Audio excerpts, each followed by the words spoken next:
breaks right now for healthcare. I don't know if you're providing healthcare for your employees. It's oftentimes very hard for restaurants who are operating on pretty slim margins to provide health insurance for their employees. But what we're doing now is, because of health reform, we'll pay up to a third of the cost of your premiums in the form of tax credits, so that it's much more affordable, much cheaper for you to be able to provide health insurance for your employees. So we've got a whole basket of tax cuts and lending assistance to small businesses. And the reason this is so important is because small businesses create the majority of new jobs in this country. Big businesses are very important too, and we're trying to encourage them, obviously, to do more to invest. They actually have a lot of money right now. It's just they're sitting on the sidelines with it instead of investing it. And we've got to encourage them to invest more. But small businesses, that's the beating heart of so many communities. Restaurants like yours, small dry cleaners, a plumbing operation, a tent company, a flower shop. Okay, so we've got a bunch of small business owners here. You knit the community together, and you give people opportunity, as well as building something for your family, and you're so invested in it because it's yours. And small businesses have been harder hit by this recession than just about anybody else, because they had a harder time getting financing, and because obviously customer demand was down. And that's why we have really tried to focus on making sure that small businesses on Main Street get help. I've got to do a little bit of editorializing again, though, about the politics of this, because this is something that this bill that I signed this week drew on Republican and Democratic ideas. Traditionally, this is something that's been completely bipartisan. The Chamber of Commerce, the Association for Small Businesses, a whole bunch of different groups supported it. We could not get the Republicans to let this come up to a vote for months. And there were finally articles in the USA Today about how small businesses were holding off making investments or hiring because they were still waiting to see if this thing would pass. And finally, we got 2 Republicans to vote for it out of 41. And one of them had to just admit, he said, look, the time for playing games is over. This is too serious. And I guess, that's something that I just hope, as you are talking to your friends and your neighbors and your coworkers, I hope that's the one thing you come away from here today thinking about is, these are serious times. I mean, we've got tough competition out there. This is the greatest country on earth, and will continue to be the greatest country on earth as long as we can go ahead and handle serious problems that we have, instead of playing political games all the time. And when you look at the choices before you, I think you've got to ask yourself, who's offering serious answers? And I know you feel that way not just for your business, but also for this new son that's coming.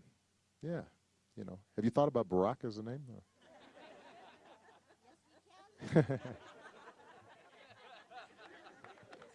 That's good. I like that. All right, this gentleman right here.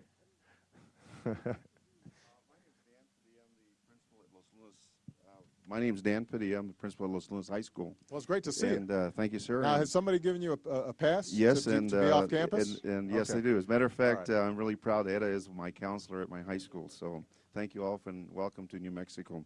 Thank you.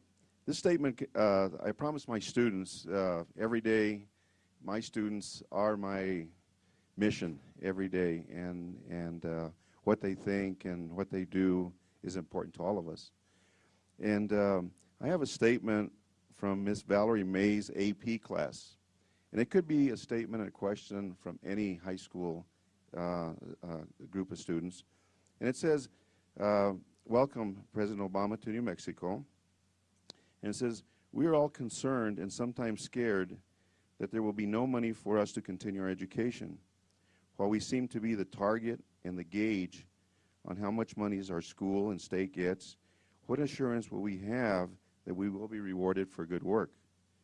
There seems to be less monies that banks lend our families, and most of all, no jobs. We want to thank you for listening to us. Thank you for all you do for our country. We know that you are only one man, and we must all believe, have faith, and support you in your endeavors. Well, thank you so much. That's a wonderful letter, and I think it's part of what makes me so optimistic about the country. When you actually travel and meet young people around the country, they'll make you optimistic. I mean, they're smart and they're ambitious and they want to help their community and they've got good values and they've got good common sense. But they are anxious right now, which is understandable. I mean, they're growing up in the shadow of a financial crisis that we hadn't seen in our lifetimes unless you were born in 1910, 1915. You wouldn't remember a crisis like this having happened. And so they're seeing it firsthand, and they're seeing it in their families. I'm sure even though their parents are trying to hide their stress from them, if business is bad, if you're having trouble paying the bills, kids hear that. They know it.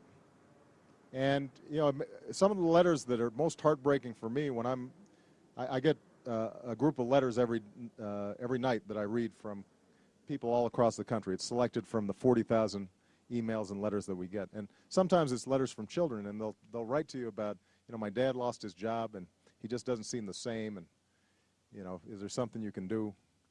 And it's heartbreaking. They absorb all the pain that is going on out here right now. But that is why it is so important for us to make sure that we are meeting our commitments to them, not just individually as parents, but also as a society. So when we increase student aid so that these young people that just wrote to me are able to afford going to college, and you've then got the other side in this election pledging to reverse those increases so that they're less likely to be able to afford going to college, that should motivate you at the voting booth in terms of what your priorities are. When we're talking about, here's a good example, and the congressman will remember this. We had a debate in Washington because states were very hard strapped for cash and were starting to lay off teachers. And we said, let's close a corporate tax loophole that is incentivizing companies to ship jobs overseas. Let's close that loophole and use that money to help states keep teachers and firefighters and cops on the job. Because there are a bunch of states, Hawaii actually had gone to a 4-day-a-week school week because they just couldn't afford teachers. Think about that. 4 days a week you go to school, they're missing a fifth of the school year because of budget crunches.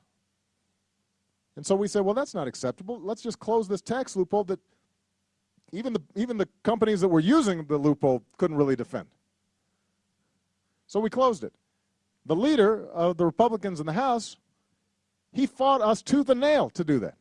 And then when we pointed out this is saving a whole bunch of teacher jobs and police officer jobs and firefighter jobs, he says, well, those are just government jobs.